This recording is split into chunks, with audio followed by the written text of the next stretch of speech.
Video کو like کر کے آگے شیئر ضرور کر دینا۔ امام قاسم نے کہا چچا یہ شہادت کی سند میرے بابا نے دی ہے، اور اس کے بعد پھر امام حسن مجتبیٰ کا وہ شہزادہ جب امام عالی مقام کو پیش کرتا ہے تو امام رو کر سینے سے لگاتے ہیں اور فرماتے ہیں اب میں تمہیں روک نہیں سکتا۔ امام قاسم کی امی ساتھ تھی، کیا وہ خواتین تھی، کیا وہ شہزادیاں تھی کہ جوان بیٹا جب گھر سے نکلتا ہے تو ماں باپ کے دل کی دھڑکنیں تیز ہو جاتی ہے، لیکن جب امام قاسم کی امی نے امام قاسم کو سینے سے لگایا تو کہا بیٹے جاؤ اور چچا پر دین کے خاطر قربان ہو جاؤ۔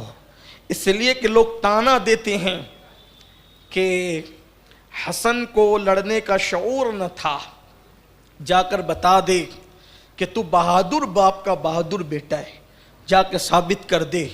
پیٹ نہیں دکھانا بیٹا، زخم سینے پہ کھانا، پیٹ پہ نہیں کھانا۔ اور ماں بیٹے کی پیشانی چوم کر کہتی ہے کہ اب تیری اور ہماری ملاقات جنت میں ہوگی انشاءاللہ۔ کیسی وہ خواتین تھی، اللہ کے دین کے لیے ان کے جذبات کیا تھے۔ آج بیٹا چہرے پہ داڑھی رکھتا ہے تو مائیں کہتی ہے کیا ملا بن رہا ہے، مولوی بن رہا ہے جو چہرے پہ داڑھی رکھتا ہے؟ انا للہ و انا الیہ راجعون۔ کیا منہ دکھائیں گی یہ خواتین اللہ کی بارگاہ میں؟ کیا منہ دکھائیں گے اللہ کی بارگاہ میں؟ اللہ اکبر۔ امام قاسم گھوڑے پر بیٹھے اور گھوڑے پر بیٹھ کر کے جیسے ہی چلے تو آپ کا چہرہ حمید بن مسلم یہ یزیدیوں کے لشکر میں تھا، لیکن یہ سائیڈ ہو گیا تھا، لڑنے کے لیے نہیں آتا تھا۔ کیوں؟ اس لیے کہ آنے کے بعد اس پر یہ منکشف ہوا کہ جو ہو رہا ہے غلط ہو رہا ہے، لیکن تھا ان کے ساتھ۔ وہ بیان کرتا ہے، بہت سے مورخین نے کئی روایتیں اس کے حوالے سے لکھی ہے۔ حمید بن مسلم کہتا ہے کہ جب قاسم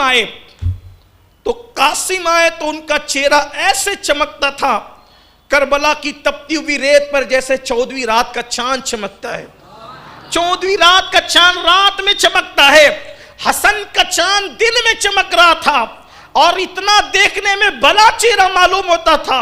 حمید بن مسلم کہتا ہے میں نے سراپا دیکھا تو میں نے یہاں تک دیکھا اس شہزادے کو کہ اس نے جو جوتا پہن رکھا تھا دوسرے پیر کا، جسے لوگ الٹا پیر کہتے ہیں، دوسرے پیر کے جوتے کا ایک تسمہ ٹوٹا ہوا تھا۔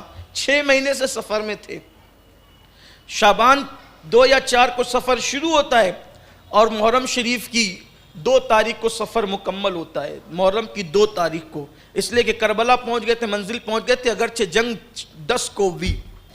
تو الٹے پیر کا جوتے کا تسمہ ٹوٹا ہوا تھا۔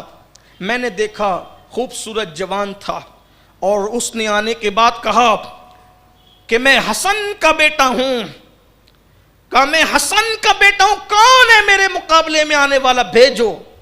اگرچہ 3 دن سے پیاسا ہوں، 3 دن سے بھوکا ہوں، لیکن بھیجو۔ کس کو بھیجتے ہو؟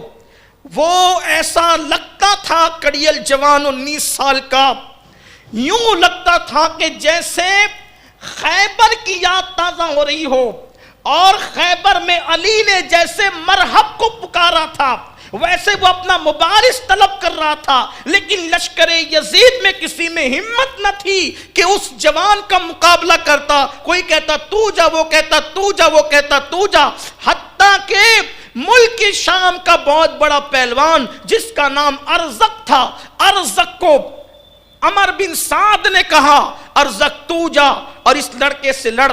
تو جیسے ہی ارزق نے سنا اس نے کہا اس بچے سے لڑنا میری توہین ہے، اس لیے کہ میں نے بڑے بڑوں کو مات دی ہے، میں اس بچے سے نہیں لڑوں گا، اس سے لڑنا میری توہین ہے، میری توہین نہ کر۔ اللہ اکبر۔ اتنا سننا تھا کہ عمر بن سعد نے کہا اس کو بچہ مت سمجھ، یہ حیدر کا پوتا ہے، حیدر کا، اس سے لڑنا آسان نہیں ہے۔ اللہ اکبر۔ دشمن تھے لیکن احساس تھا کہ علی کا گھر بھی کیا گھر ہے کہ اس گھر کا ہر ایک بچہ جہاں پیدا ہوا شیر خدا معلوم ہوتا ہے۔ خدا کی عزت و جلال کی قسم، حسین لڑنے نہیں گئے تھے، اگر حسین لڑنے پر آ جاتے تو 22,000 کو واپس جانے کا موقع نہیں ملتا۔ وہاں تو حق کا تحفظ تھا، وہاں تو باطل کو بے نقاب کرنا تھا. اگر لڑنے پر آ جاتے, جس کے بابا کی شان یہ ہے کہ ایک ہاتھ سے خیبر اکھاڑ کر پھینک دے تو 40 لوگ پھر اس کو مل کے اٹھا نہ سکے.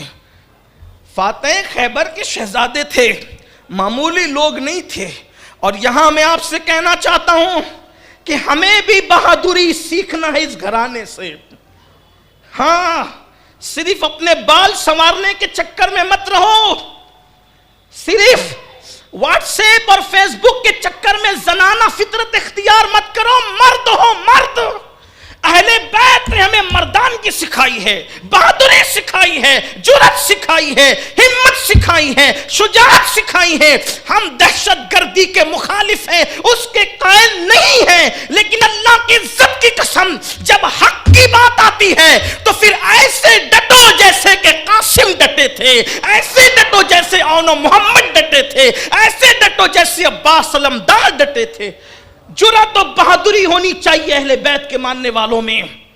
ہم ظلم پسند نہیں کرتے, لیکن زنانیت کو بھی پسند نہیں کرتے, نسوانیت کو بھی پسند نہیں کرتے. یہ اپنے اندر جرأت کربلا پیدا کرتی ہے. امام قاسم نے کہا, بھیجو کس کو بھیجتے ہو؟ عمر بن سعد نے, شقی ابن سعد نے کہا ارزق تو جا. ارزق نے کہا یہ بچہ ہے, بچے سے میں نہیں لڑتا. تو اس نے کہا یہ علی کا پوتا ہے, علی کا حسن کا بیٹا یہ. اس نے کہا دیکھ میرا ایک بیٹا جائے گا, پھر دیکھ کس کے 2 ٹکڑے ابھی تڑپیں گے. ارزق نے اپنے بیٹے کو بھیجا. جب ارزق نے اپنے بیٹے کو بھیجا تو اس وقت اس نے دیکھا کہ اس کا ایک بیٹا آیا مست ہاتھی کی طرح, اور اس نے امام قاسم کو کہا کہ تم جیسوں کو تو ہم بائیں ہاتھ سے قتل کرتے. امام قاسم نے کہا علی کا پوتا ہوں, پہچانا نہیں تو نے. اور یہ مبالغہ نہیں ہے, ابن جریر طبری کو اٹھا کر پڑھے, ایک وار میں اس کے 2 ٹکڑے کیے, ایک وار میں 2 ٹکڑے کیے. اور جب وہ گرا نیچے تو اس کے گھوڑے پر خود بیٹھ گئے, اس کی تلوار پہ قبضہ کر لیا, اس لیے کہ جنگ میں اسے جو ہے وہ جواز کی حیثیت حاصل ہے. پھر اس کے بعد ارزق کا ایک بیٹا جب مرا تو دوسرا اس پہ غصے میں آ کر کے وہ چلا آیا, اس کے بھی 2 ٹکڑے کیے. تیسرا غصے میں آیا, اس کو بھی نیزہ مارا, اس کو بھی گرایا. 4 اس کے بیٹے مار گرائے. ارزق نے دیکھا تو اب تو وہ بالکل کنگالی ہو گیا تھا, اس کے کوئی بچے تو اب بچے نہیں تھے, 4 کو جہنم رسید کر دیا. تو وہ مست ہاتھی کی طرح چنگاڑتے ہوئے دھاڑتے ہوئے آیا اور کہا اے لڑکے, تو نے میرے 4 بیٹوں کو قتل کیا, اب دیکھ میں تجھے کیسا مزہ چکھاتا ہوں. امام قاسم نے کہا اتنا بڑا پہلوان اپنے آپ کو اور بڑا بہادر سمجھتا ہے, تجھے تو گھوڑے کی زین کسنا نہیں آتی. جیسے کہ تجھے گھوڑے کی زین کسنا نہیں آتی, اس نے زین کی طرف دیکھا, یہ تلوار کا وار کیا کہ اس کے بھی 2 ٹکڑے کر دی.